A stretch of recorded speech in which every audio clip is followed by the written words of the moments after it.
समझ नहीं आ रहा अपने सैलरी इंक्रीमेंट का क्या करूं। बेटा इतना क्या सोच रहा है? अपने म्यूचुअल फंड्स के एसआईपी का टॉप अप करा ले। This is the right time. क्या? समझ में नहीं आया। बेटा इतना क्या सोच रहा है? अपने म्यूचुअल फंड्स का एसआईपी टॉपअप करा ले। This is the right time. अब समझा।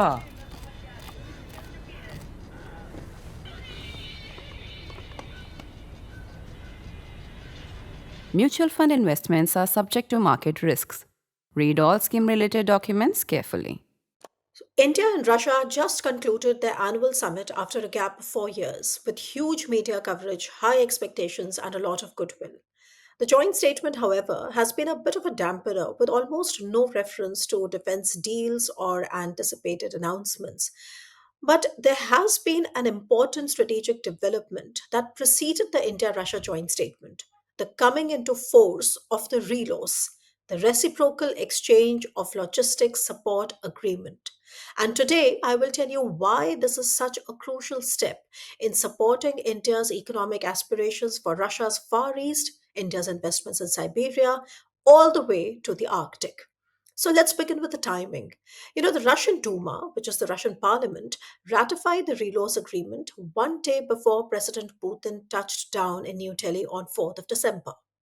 It implies more than mere operationalization of another defense instrument between long standing partners India and Russia. It has closed a loop that had been left open and incomplete for years. And what it has done is open fresh maritime engagement, one stretching from the warm waters of Chennai in the Indian Ocean to the iced edges of the Arctic. So, RELOS, negotiated since 2019 and signed earlier this year in February, is India's newest enabler into a world where geography and geopolitics are changing at extraordinary speed and unpredictability.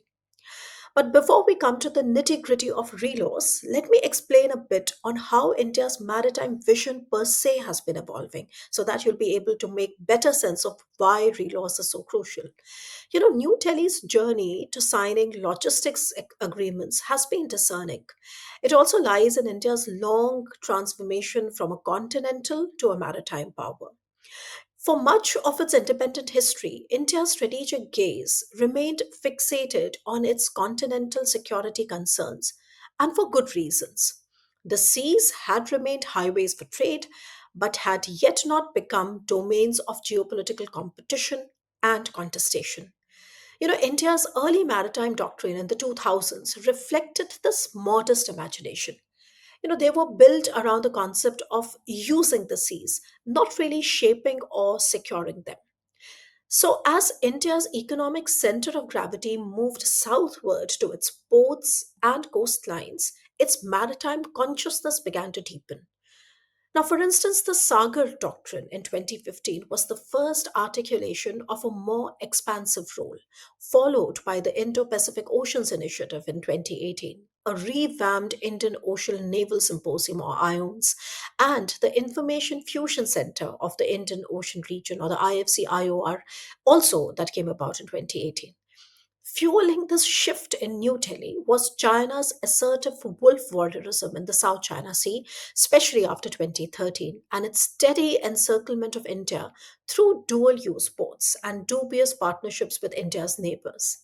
So these developments collectively awakened India to the need for a maritime strategy that projected power, protected sea lanes, and shaped regional norms. And LSAs or logistics support agreements became one of the natural instruments of this shift. But even then, New Delhi treated such arrangements with hesitation. And you know why? Because New Delhi was worried that reciprocal access to military facilities could erode India's strategic autonomy. Now, that psychological barrier was overcome only in 2016 with India's first such pact, the LEMOA, or the Logistics Exchange Memorandum of Agreement with the United States of America. Now, what followed after 2016 was a remarkable shift. India began negotiating logistics agreements almost simultaneously with a host of countries, with Japan, with Australia, France, Oman, the Philippines, and Russia. And still, the agreement with Russia, then called the Agreement on Reciprocal Logistic Support or the ARLS, got delayed. India proceeded to sign not only these agreements with other partners, but also two more, Comcasa and Becca, with Washington, deepening interoperability and exchange across domains. The India Russia Pact, by contrast, remained on a slow burn.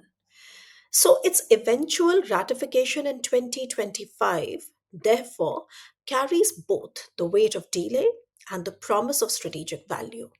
RELOS signals that the India Russia defense partnership, that has proven to be resilient, is adapting to new strategic opportunities. It equips the Indian Navy with the ability to turn around more quickly, sustain deployments at great distances, and contemplate missions in waters that once seemed beyond reach. In the process, it brings into focus the vast northern Russian frontier that India has, until now, only engaged at the margins, and here I mean the Arctic.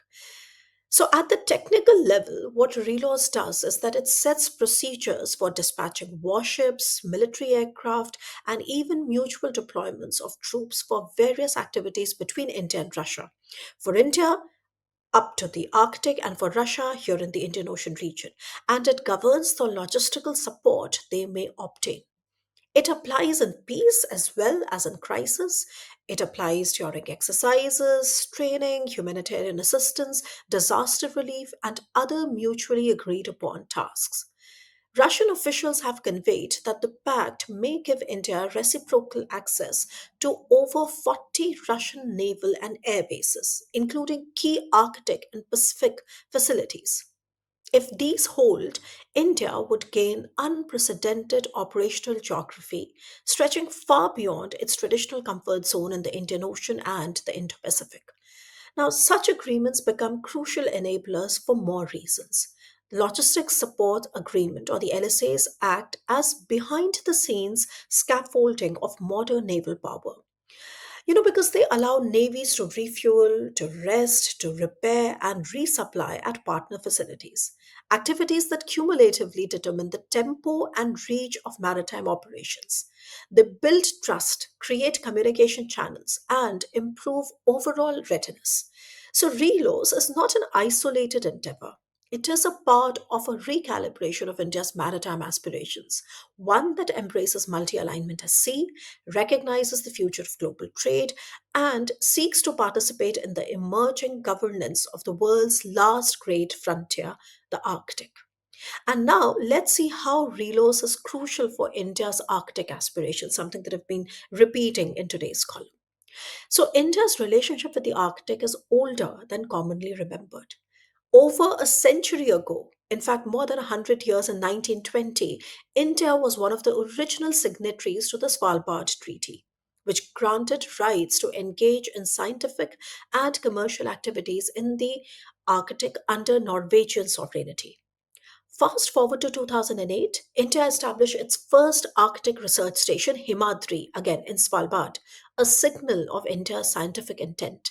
In 2013, it gained observer status at the Arctic Council.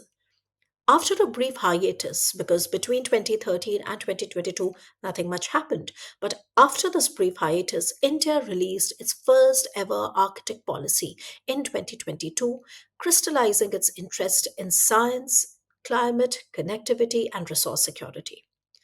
Today, the Arctic is no longer a distant curiosity.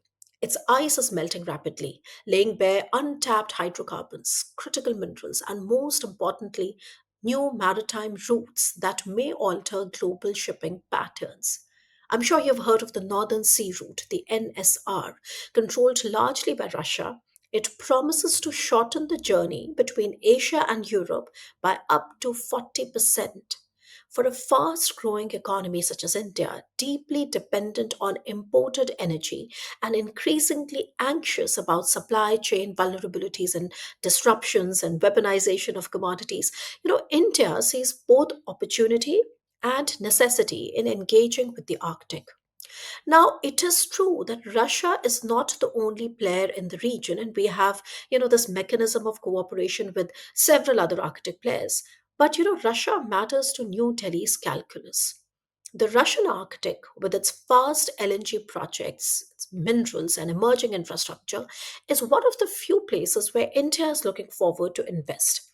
Russian officials, in their recent discussions with me for the Print Worldview with Swasti, have welcomed India's interest in projects such as the Belcomor Railway, the Northern Latitudinal Passage, new LNG terminals, and other NSR related infrastructure. And the video of those discussions is provided in the description box, so you might like to take a look there as well.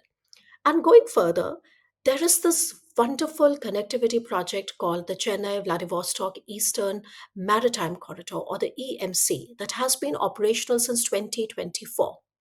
Now, at roughly 5,600 nautical miles, it cuts travel time between India and Russia from over 40 days via the Suez to about 24 days, almost half.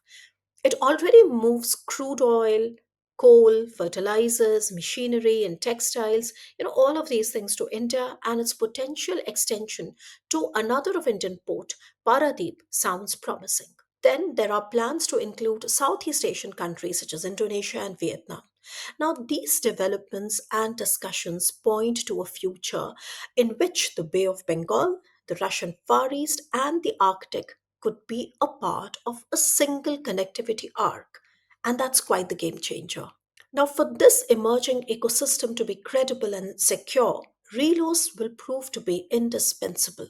You know why? Because logistics access enhances the Indian Navy's ability to protect sea lanes, support commercial routes, and maintain presence along the eastern maritime arc. It also undergirds India's aspirations for a meaningful role in shaping the Eurasian maritime order emerging from a thawing north. Yet, enthusiasm should be tempered with realism. The India Russia trade deficit has ballooned to nearly $64 billion. While Russian energy exports to India have surged, India's exports have managed to only reach about 5 billion or less. Sanctions complicate payment channels, the rupee ruble mechanism has stumbled, and Indian exporters face structural impediments in accessing the Russian market. Now, unless both countries devise creative economic solutions, local currency settlements, specialized financing windows, and joint ventures in Russian manufacturing, the partnership will continue to operate on unequal economic foundations. And our trade deficit, already second only to China, will continue to balloon. Also, remember that as rupee weakens as it has this year, our imports become more expensive overall. Moreover, the shadow of the Ukraine war complicates Russia's reintegration into global trade systems and deepens its dependence on China. Now, India ultimately needs return to a minimum geopolitical normalcy for a stable long term cooperation with Russia. In coming weeks and months, the full text of RELOS may become public, offering clarity on many of its provisions. That said, as Prime Minister Narendra Modi and President Vladimir Putin just concluded their annual meeting in Delhi to develop our overall cooperation, and despite a rather modest joint statement, RELOS makes for a good start to support India's aspirations in the Arctic. And needless to say, I'll be back to discuss more on this. Stay tuned.